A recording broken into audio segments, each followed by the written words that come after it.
কঙ্কালীতলা। শান্তিনিকেতনে একটি প্রসিদ্ধ স্থান হলো এই কঙ্কালীতলা। 51টা সতীপীঠের মধ্যে এই একটি সতীপীঠে আজ চলে গিয়েছিলাম মায়ের দর্শনে। বহু মানুষের সমাগমিত এই স্থান। আর এই হলো সেই পবিত্র কুণ্ডু যেখানে সতী মায়ের কাকাল অর্থাৎ কোমর পড়েছিল। কথিত আছে এই কুণ্ডুর জল পান করলে নাকি বোবারও কথা ফোটে। এই কুণ্ডুর জল নাকি কখনো শুকায় না। আর এই হলো সেই সতীপীঠ যেখানে মায়ের মূর্তির কোনো পুজো করা হয় না। আর এই সেই বেদি যার নিচে রয়েছে 108টা নরমুণ্ড। অনেক বছর আগে এখানে নরবলির প্রচলন ছিল। এই বটবৃক্ষে নাকি মনস্কামনা জানিয়ে ডুরি বাঁধলে সে মনস্কামনা পূর্ণ হয়।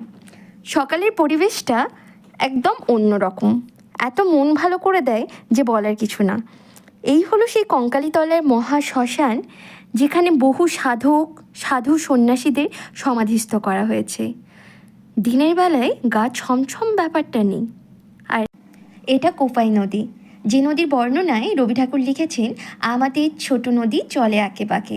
এই নদীর ধারেই সন্ধ্যাবেলায় অসাধারণ সন্ধ্যা আরতি হয়। চলো আজকের ভিডিও এখানেই শেষ করলাম। নতুন ভিডিও নিয়ে দেখা হচ্ছে শিগগিরই। আজকের মতো টাটা।